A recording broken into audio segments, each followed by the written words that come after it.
Hey there, YouTube. How is it going? I thought I would do another 6 scale action figure review. This is my second time owning this figure, and by the time I had gotten it and resold the first one, which was the exclusive version direct from Asmus, there still wasn't a single review up on YouTube for this piece, and I think there is one other review floating around now, maybe two. But either way, fantasy is my niche as a collector, so I thought I would come in and do a review of this, the Asmus 6 scale Elrond. So let's get going real quick. Now, one thing that I do want to say is this is Asmus's second time experimenting with a head sculpt that is half sculpted and half rooted. Their first one was Toriel, which was not a great figure. That was pretty early in Asmus's career, I guess, making these Lord of the Rings Hobbit figures. They've done much better this time, and I think a lot of that is due to how finely sculpted the strands of hair are in the sculpt. They're also using black. Toriel's hair was red, so that was a bit harder to nail, I think. I'd say the only thing that really sticks out is the difference in gloss from the rooted hair and the more matte of the sculpted hair. But it's really not the end of the world, and I would say, especially when not under this harsh collecting lighting, this figure really shines. I think Asmus, I'd call this a success. Once again, they are pushing the quality of rooted hair head sculpts, and they've probably done more to revolutionize that side of the industry than maybe any other company out there. So overall, I consider this sculpt a big win. Now, when you get it in the packaging, you will notice that I have these hairs right here that are coming over his shoulders, make it look a little more screen accurate. All the hair is swooped behind his head. So when you get this figure in hand, you may want to just move a couple of those strands forward over his shoulders to get a more screen accurate look. All right, so all of the armor on this guy is soft plastic, which is good, I think, on account of it still is going to inhibit articulation massively between the armor and the layered outfit, but perhaps it doesn't do it quite as much as if it was die-cast armor. It's also not quite as heavy, so it won't take as much of a toll on the body. As far as articulation goes, Elrond is on a standard Asmus KP01 body, caustic plastic 01 body. These bodies are not great. However, the quality of them has improved throughout Asmus's time using them. So, real quick, I'll take you through here. Shoulders go out that way, double joined at the elbow, forward. Nice, a lot of articulation in the elbow. The wrists are on a standard wrist peg, so move them up nice and tight, down well like that. Elrond's not going to be doing a whole lot of excruciatingly in-depth poses in my collection. He's kind of a stand-around character, so I'm just going to pose him looking real cool, probably with his sword, Hadafang. And that's going to be that. You are not going to get much of anything out of the torso of this guy except maybe some twist back and forth. Not even that. So the legs also are not going to go forward much more than about there, and that's really pushing against the hard rubber armor. One thing to look out for, if you do pose this guy a little bit, if you go a little too crazy with the lower body, this seam right here will absolutely split. I have split the seam on the first one that I owned, and it was kind of a pain in the butt to put it back together. So if you're feeling like you're pushing those legs too far outwards or forwards, you probably are, and should take it easy. Other than that, not much to tell. Single jointed knees, so you're going to maybe get 90 degrees of bend out of them, right like that. Good rotation on the ankles. If you can see that right there. Let's see out there. Boop. Boop. All right. So everything that's there works well enough. Like I said, Elrond is not the most agile. Well, he's very agile and powerful, but he's not doing a bunch of crazy stuff in the movies, so you're not going to need too much. This character is more so to be placed on a shelf and kind of look good in the pose that you have him. Okay, moving on. Let's talk about the outfit real quick. He is covered head to waist in this lovely elven chainmail going over his, I guess up at the top here, it's blue underdress. The chainmail is nice, flexible, soft material that is up close and under scrutiny, obviously not real chainmail, but from a distance, it does the job. Elvish smithing, at least in the movies, was always very fine work. So, trying to go with real chainmail, I think, for this guy, as Q Model has been doing with some of their newer figures, wouldn't have looked or worked the best, because I think it would have been too big of chains. Perhaps that's going to be more appropriate for characters like Helm's Deep Aragorn, who is going to be wearing more normal man-made chainmail. The bigger rings might not be so distracting, but on Elrond, I really think that it would have been.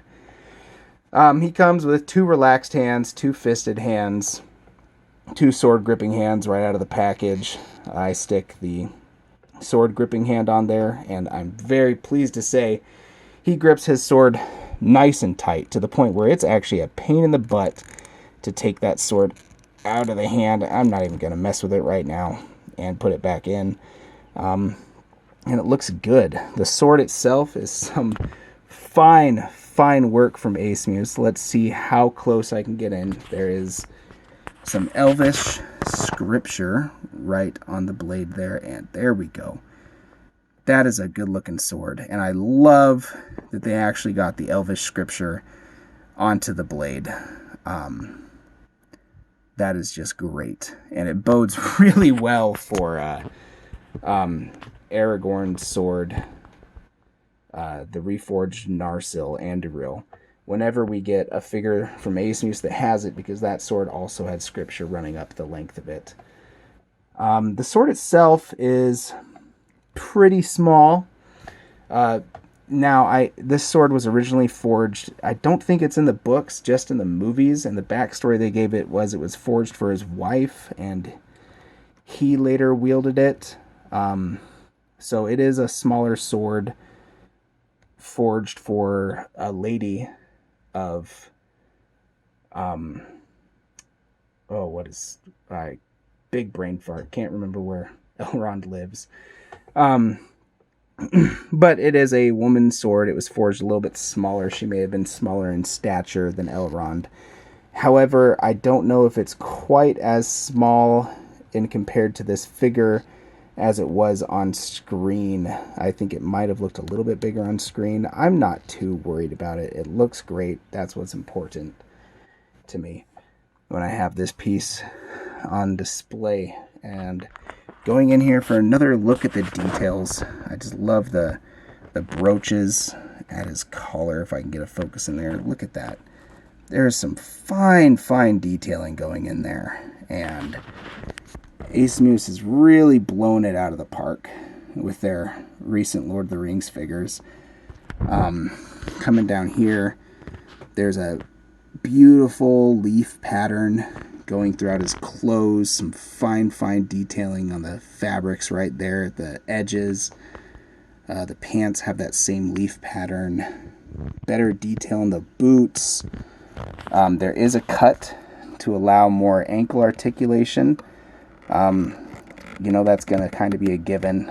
I don't know if I would have preferred it. I mean, I'm always going to prefer real leather shoes as opposed to plastic ones. And Asmus has given us fabric shoes before, but whatever. These boots work fine, and they look good, and they do provide what I think is vital ankle articulation if you're going to be posing this guy, because his poses are all going to be very, very limited due to the nature of how boxed in his legs are from his armor skirt right here. So ankle articulation is going to go a long way. And I'm noticing now that I have this piece under camera, there is in fact some weathering going up. This is the armor that Elrond wore at the Battle of the Last Alliance. So that was a huge battle that ended the Second Age of Middle-earth. I think it is fitting that even though he is wearing this beautiful gilded elven armor, that there is some weathering on it. There's the scabbard for his sword. Asmus decided to go with a rubbery plastic type belt material, which is fine. It doesn't bother me too much. Most figures are doing that now, especially the fantasy type ones. Asmus has gone the pleather route before and done a good job with it, but all I can say is, hey, at least that belt's not really going to degrade over time like some of the pleather ones, even if it is a trade-off in the quality of the figure itself, or the quality of how it looks on the shelf.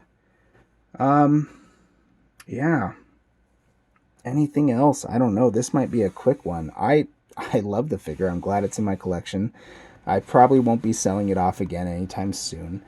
The material that they chose for the cloak is regal as all get out. A rich dark blue, matches what we saw on screen pretty well. No weathering down at the bottom there, which I may add, because if there's going to be weathering on the armor, it's probably fitting to have it on at least the bottom of the cloak as well. But oh well, it hangs quite nicely. Hand sculpts are the same reused glove sculpts that we've seen from Asmus, I think 1,000 times. This time done in brown as opposed to the blues that we got with Boromir and Thranduil, and maybe that's it for their licensed figures. I'm not sure. The only difference is, and I talked about this earlier, the right gloved hand is sculpted very, very tight, and it might be the same sculpt, just glued to be tighter, or maybe they tightened the mold up a bit, I'm not sure, but that's going to hold the sword very well.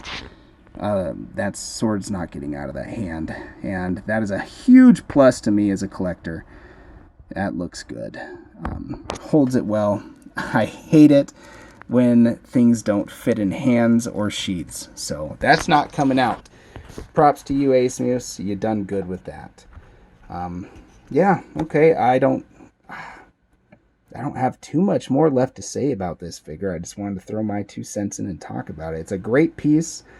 If you're putting together a Lord of the Rings collection or a fantasy collection, there's no reason not to have Elrond in there. He's not a major player in the forefront of the Lord of the Rings movies, but in the books and the Tolkien mythology, Elrond, half-elven, is absolutely a major player in the goings-ons of Middle-earth. And this figure does that character quite a bit of justice, I think. Great head sculpt. Really looks a lot. This actually, let's get a close-in on that head sculpt. This is one of the better head sculpts that Asmus has done. And the actor, what's his name? I forgot, but he has very distinct facial features. And there's a lot for Asmus to really grab onto to pull out a great looking sculpt, and they have done absolutely that. Those slightly pursed lips, slightly narrowed glare. He's an intense looking guy, and they really brought that to life with this sculpt. I would not win a staring contest with him. He's a bit too intense. All right, that's officially all I got. This review is over. Thanks for looking, and like I said, this is a great figure. I don't know how many were produced, but if you're on the fence about it, I would just say go for it. You can get them pretty inexpensively. It's under 200 most places.